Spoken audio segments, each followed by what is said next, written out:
It's Mooman. Mooman? This is not a dream. Ladies and gentlemen, it is Mooman. It is Mooman on the mic.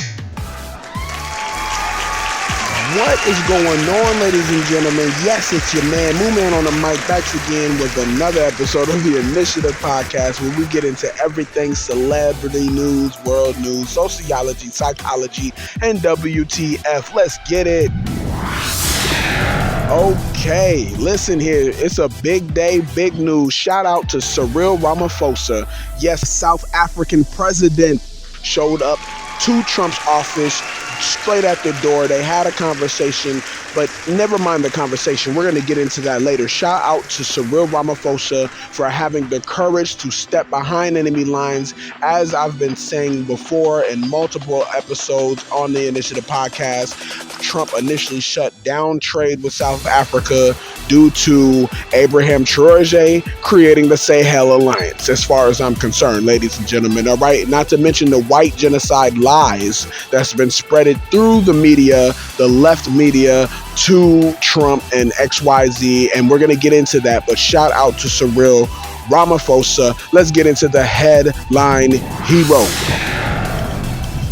Okay, the headline hero is Mental Health Awareness Month all May long, ladies and gentlemen. I done already told y'all before. All right, now here's the thing. With the white genocide story that's been going on, that is a level of mental health attack that we need to discuss, because that's been shaking up a lot of mental health with the white population here in America. Understand this, that the white descendants of those who practiced the apartheid in Africa recently came to Minnesota looking for refugee status. Trump gave it to them. They bypassed everybody else. This, that, and the third. My thing is, for the white people and your mental health, for those who are listening to this podcast, understand the history. All right, this is not a racial situation on one end. On the main end, it is a historical situation. Understand that your people was in Africa and killed up to 100 million, and that's not counting the slave trades. You see what I'm saying? It's just not. And for the descendants to sit up here and be like, oh, we're refugees, there's a genocide going on, that's just incorrect. It's just not true. You see what I'm saying? So the mental health for the white population who listen to my broadcast, for the white people who are listening to my broadcast, I need y'all to make sure that your mental health is in order on a level to where you can understand and see these topics, see the story and the headlines that are coming to light, so we can have a decent discussion on a mental and emotional level about the history of the apartheid and the history of your ancestors, whether it's Dutch, whether it's German, whether it's French, or whether it's British. And let's make sure that we get on the same hit. Let's get into the headline hunting. Okay, let's do it. Headline hunting. Chris Brown speaks after UK court releases him on bail. From the cage to the stage, he put onto his Instagram. And I just put this in the episode yesterday that they had initially denied him bail. Brown was released on a $6.7 million bail package Wednesday. Brown was ordered to pay $5.4 million with an additional $1.3 million due in 1 week. Okay, Wednesday, by that I mean today. Earlier today, ladies and gentlemen. The Grammy-winning singer was initially denied bail on May 16th and reprimanded to custody until June for his next hearing, before he was granted a 7-figure bond earlier this morning. You see what I'm saying? His updated court schedule will now find him back in London's Southwark Crown Court on June 20th, which is bookended by a pair of performances, June 19th in Cardiff, UK, and June 21st in London.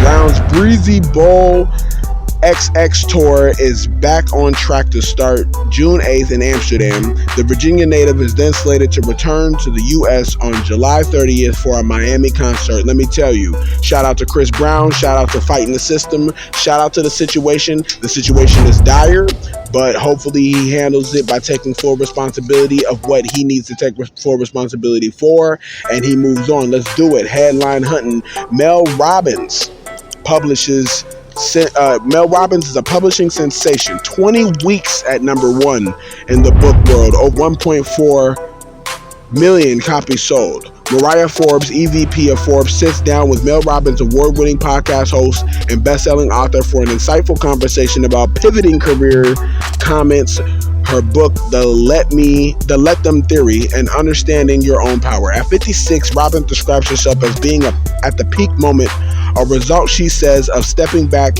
from what no longer serves her. She first gained wide recognition with her 2017 book, The 5-Second Rule, based on a behavioral technique she developed during what she has called her rock bottom in her 40s, a period marked by both personal and financial crisis. That book went on to sell millions of copies and established her as a voice of action, helping people disrupt hesitation and move forward. With the Let Them Theory, Robbins turns her attention to a different kind of challenge, examining the weight we carry out of habit and asking what it means to release what was never ours to manage. Not by force, but by choice. Mel Robbins is one of my favorite podcasts. Y'all have to understand. I shouted out her in a couple episodes on my Initiative podcast. You definitely got to go check it out. Although I definitely got to get better at titling my episodes so you know which episode number it is. But shout out to Mel Robbins for becoming a publishing sensation. Ladies and gentlemen, I advise y'all to definitely go check out her podcast. We're moving on. Headline hunting. Caitlin Clark and Angel Reese speak out following their fiery on-court altercation. Article by Gabrielle Braz Navarez. Let's not make it something that it's not, Caitlin Clark said, remarked per the Shade Room. It was just a good play on the basketball. I'm not sure what the refs saw to upgrade it, and that's up to their discretion. It's a foul. It's a take foul to put them at the free throw line. I've watched a lot of basketball in my life. That's exactly what it was. I wasn't trying to do anything malicious. That's not the type of player I am. I went for the ball, clear as day in the replay. You watch it. You know it shouldn't have been upgraded. Again, that's up to the ref's discretion. But I appreciate Aaliyah Boston having my back. Okay, and that's just what it is. That's just good competitive WNBA basketball right there. I mean, men do it. When y'all see these females going at it at the highest level, especially like Clarissa Shields being the best female boxer on the planet right now, when you see her getting aggressive, when you see Caitlin Clark and Angel Reese getting aggressive because they want that win, they want that goal, they are monsters at what they do. High level, okay? You can't beat them. You can only join them, and if you join them, you better be as good as the rest of the team that they're on, because they're going to make sure that you are up to par. Okay, shout out to Caitlin Clark, you know what I'm saying, for standing her ground. Shout out to Angel Reese for making sure that she stood her ground, and shout out to everyone that surrounded the situation. It wasn't malicious. Stop trying to turn it into a white or black thing. It ain't none of that. It's just real good competitive female basketball.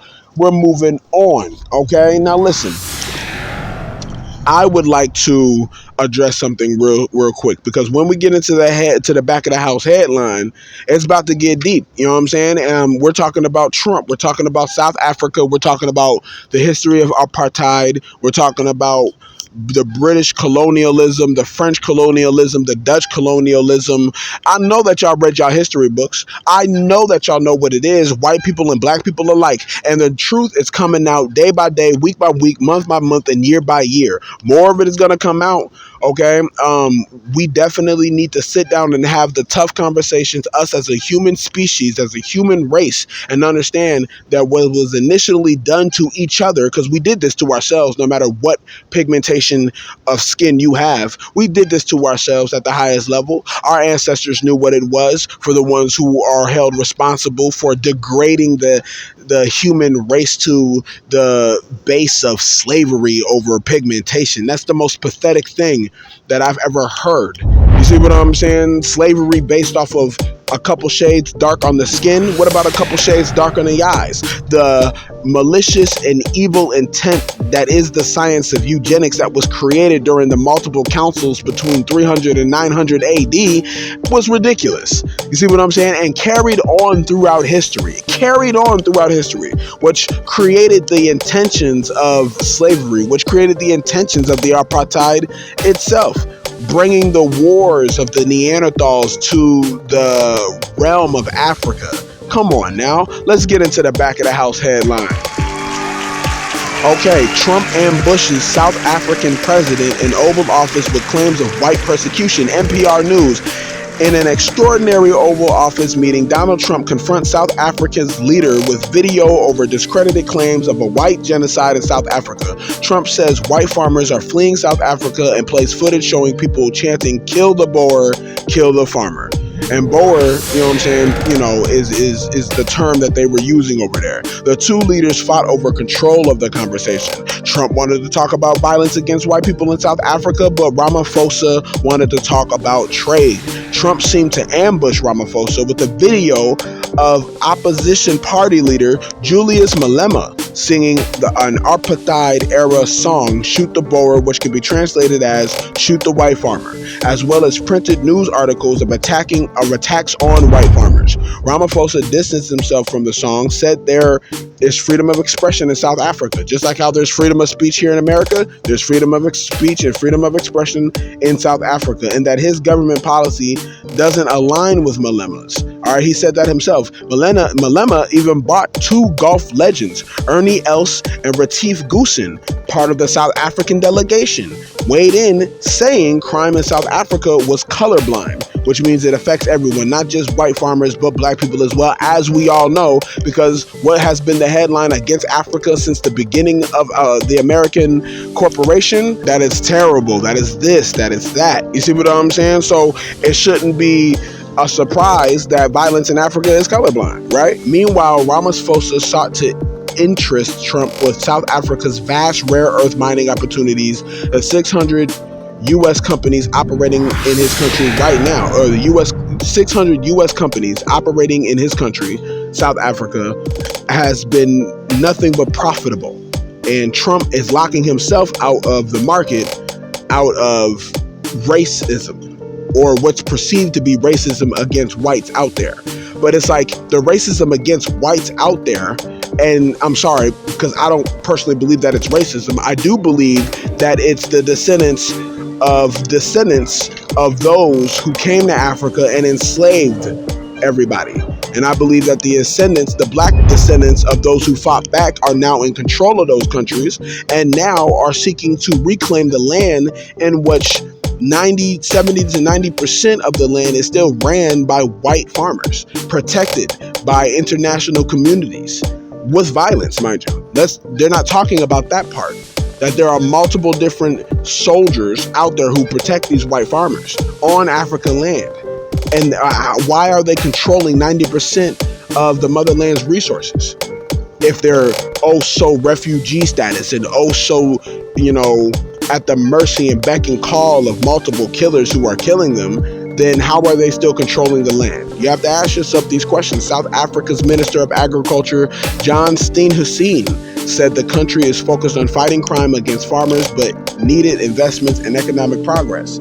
Trump remained non-committal when asked if he would attend the G20 summit in South Africa in November, during which the U.S. is due to take the rotating presidency. You see what I'm saying? The rotating presidency of the G20 summit. You see what I'm saying? So, and mind you, that's held in South Africa.